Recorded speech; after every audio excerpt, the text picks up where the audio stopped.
તો અત્યારે જઈ રહ્યા છે આપણે, રાતનો સમય છે, 6 વાગ્યા છે ને અત્યારે આપણે જઈ રહ્યા છે ડમાસા, કારણ કે મારા ભાઈ આવેલ છે જાત્રાથી, 15-16 દિવસની જાત્રા ગયા હતા એટલે આવેલા છે, તે આપણે જઈએ છીએ ડમાસા. તો કન્ટિન્યુ બના રહેજો. તો જો તો મિત્રો, આ બસે આવી ગઈ છે, આપણે પૂગી ગયા ને બસે આવી ગઈ હતી. હવે આપણે આગળ મળાવીએ બધા ઉતરીને, કન્ટિન્યુ બનાવ્યો એટલે બતાવીએ બધાને યાત્રાળુઓને. હવે બસમાં બધા ધીરે ધીરે હેઠા ઉતરીએ. ના ઘરને આવ્યા એ જો બધા પબ્લિક છે ને ઉતારે બધો સામાન બસમાં લઈ હેઠો ઉતારે એટલે બતાડો આગળ બધો સામાન.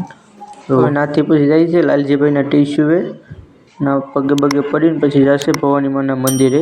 તો અત્યારે બધા યાત્રાળુઓ આવ્યા છે લાલજીભાઈના ટીસ્યુએ જો, ને અત્યારે ભવાની માના મંદિરે પછી અત્યારે બધા ભવાની માના મંદિરે પૂગી ગયા છે. આખી બસ વાળા આવ્યા દર્શન કરવા.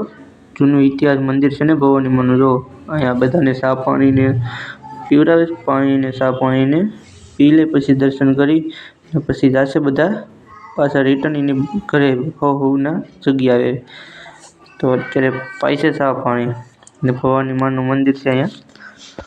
તમને આગળ જઈને બતાડશું કેવી રીતે બધા બહુ અંદર હોલ જેવીની યાત્રા કરીને આવ્યા છે. દર્શન કરી લઈ પછી દેખાડશું. આપણે પર દર્શન કરી લઈએ ભવાની માના જોવું એ બધા દર્શન કરી લઈ પછી આપણે જાશું આપણે પાછા બસવે. તો મળીએ બસવે, તમે કન્ટિન્યુ બના રહેજો એટલે આપણે જઈશું બસવે.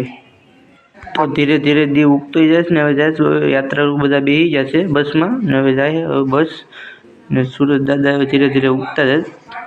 જો આ બસમાં બેસીને જાય છે. હવે ડમાવાળા ઉતરી ગયા બધા. તો ડમાસાથી આપણે ઘેર પૂગી ગયા છે ને હવે આપણે જવાનું છે આપણી રિક્ષા લઈને પાછું ડમાસા. તો બના રહ્યો બતાડું હવે માંડવા પર. તો આપણે રિક્ષામાં હવે માંડવાને ભરીને જાય પાછા ડમાસા. કન્ટિન્યુ બનાવો. તો આપણી રિક્ષા છે કંઈક આવી, આપણે માંડવા બધું ભરેલ છે. આ માંડવા ભરેલ છે, માંડવાનો સામાન નાખવા જવાનું છે ડમાસા. તો હાલો જઈએ ડમાસા. તમે બના રહેજો બ્લોકમાં મિત્રો. તો અત્યારે મારો મિત્રો આપણો વિડીયો ગમ્યો હોય તો લાઈક કરજો, શેર કરજો અને સબસ્ક્રાઈબ કરજો અને મળીએ નવા વિડીયોમાં. જય માતાજી, જય મા મંગલ ને જય શ્રી રામ.